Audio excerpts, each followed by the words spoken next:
Good afternoon. How are you today? Well, because of the rain, I was in working on my cases, but was still able to hear in the background the January 6th Select Committee discussing the insurrection. I think this has been one of the best presentations of difficult matter I've seen in my lifetime on the Hill. And I've handled several investigations myself that involve witnesses and so forth. One of the worst rules that the committees have is this 5-minute rule by which members often make statements and don't ask questions. And the committee made a conscious decision plainly to change the format so that there were, I think, individual hosts for sections of subject matter with taped information from the depositions they took. And I think that they have done more to elucidate this attack on our democracy than any other approach I've seen before. For the same reason, I think it will be a crime of a different sort, a metaphorical crime, if these matters are not prosecuted, if these people are not held to justice. And you've seen people like Navarro, maybe not the best example, and others say they're going to prosecute Biden and so forth. Well, that's amazing to me. They're busy talking about prosecuting us, and we're hesitating to publicly investigate or prosecute the real criminals here. Even in the defense of prosecuting Biden, they're talking about prosecuting him for what? He has committed no offenses, either impeachable or criminal.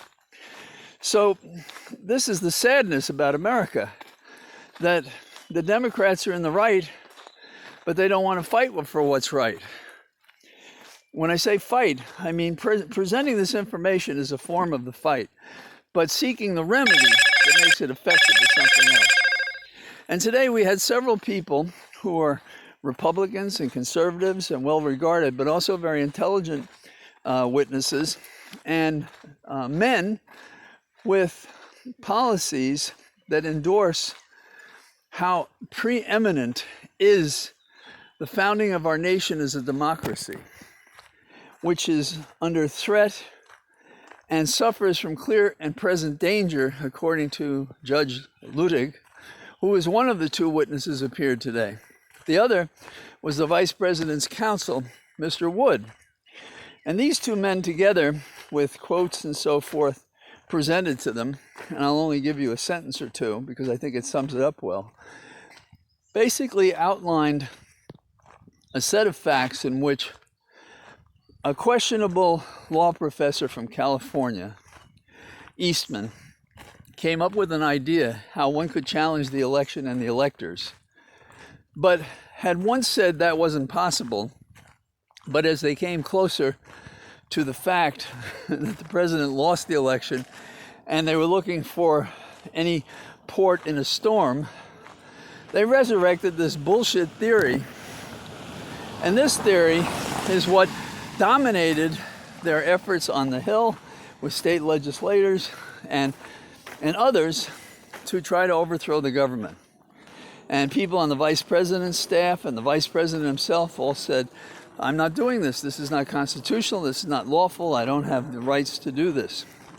And I guess in a way, for those of us who are more than curious and want this laid out so we know everybody's knowledge and intent in committing it, this man Eastman talks to everybody. Rudy Giuliani, the president, the staff for the vice president, the president, and everybody is on the page. They know that this is not either based on facts, that is fraudulent votes, and they know that this is a legal theory, which is not true. So you have no foundation for making the argument that it was a reasonable extension of the law, or there were facts that justified some remedy that would be fitting in this case. In other words, today proved by law and constitution and by fact that what happened on January 6th was entirely avoidable, except for those people who would try to commit a coup and would try to persist in it even after the attempt had failed. And it was stirring to consider the efforts apparently to remove Vice President Pence from the Hill so that he couldn't sign off, as is required by the Constitution, on the electors to determine that Biden was rightly elected as president. And Pence did his homework. Among others, he talked to Judge Luttig, who was present at the hearing today, and Mr. Wood very carefully described how he, as counsel, did the research and gave the advice going back to the founding fathers, basically, and moving forward through the incidents in which there was questions of electors and what the Constitution meant. The one sentence that's there that says basically the vice president who sits as the president of the Senate for the purpose of counting the ballots with both houses present, that's all he does, and that's all he should do.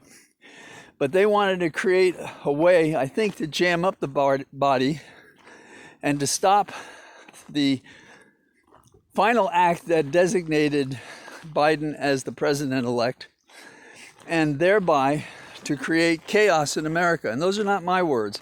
Those are the words of Mr. Wood, counsel to the vice president, and Judge Luttig, who's a fascinating man in the sense that you could see him measure what he said by his pauses before he would say 5 or 10 words, and you could see where the commas were, where the periods were, where the paragraphs were.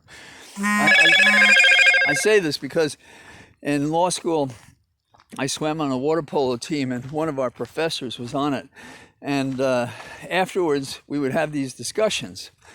And it was marvelous to listen to him talk, because you could see him writing perfect paragraphs as he spoke. And I'm a little strange, I guess, because I saw it that way. But unless you were sensitive to that, you might not think about it. You might just think, oh, how he speaks. So it flows so gracefully. It's so persuasive. It's so incisive.